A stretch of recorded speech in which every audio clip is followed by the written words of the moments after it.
ওয়াল্লাযীনা হুম লিআমানাতিহিম ওয়া আহদিহিম রাউন। ও বান্দা, তুমি জান্নাতে যাইতে চাও, তোমার জন্য আবশ্যকীয় জরুরি হলো আমানতের যেন খেয়ানত তোমার দ্বারা না হয়। আমানতের খেয়ানত করা যাবে না। তোমার কাছে টাকা রাখলো সেটাও আমানত, তোমার জীবনটা আমানত, তোমার স্ত্রী তোমার কাছে আমানত, তোমার সন্তান মাওলাই দেশে এটা তোমার কাছে আমানত। এই আমানতের খেয়ানত করা যাবে না। মানে বোঝেন, মানে বুঝলে গায়ের পশম দাঁড়ায়া যাবে।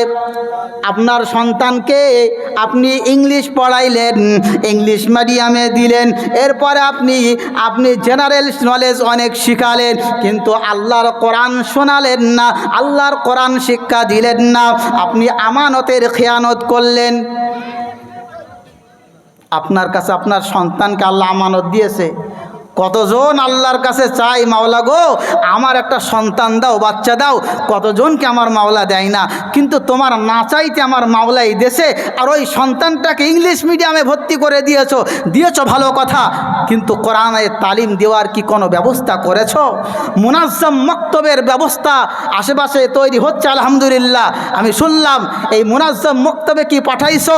অথবা ন্যূনতম যে তোমার গ্রামের মসজিদে মক্তব চালু আছে, ইমাম সাহেব পড়ান, ইমাম সাহেবের কাছে সকালবেলায় বা অথবা বিকাল বেলায় একবার, দিনের বেলায় যে কোনো একটা টাইম আল্লাহর কোরআন শেখার জন্য 1 ঘন্টা তোমার সন্তানকে কি তুমি ছেড়েছ?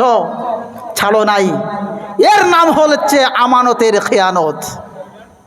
এর নামটা কি জোরে বলেন? আমানতের খেয়ানত।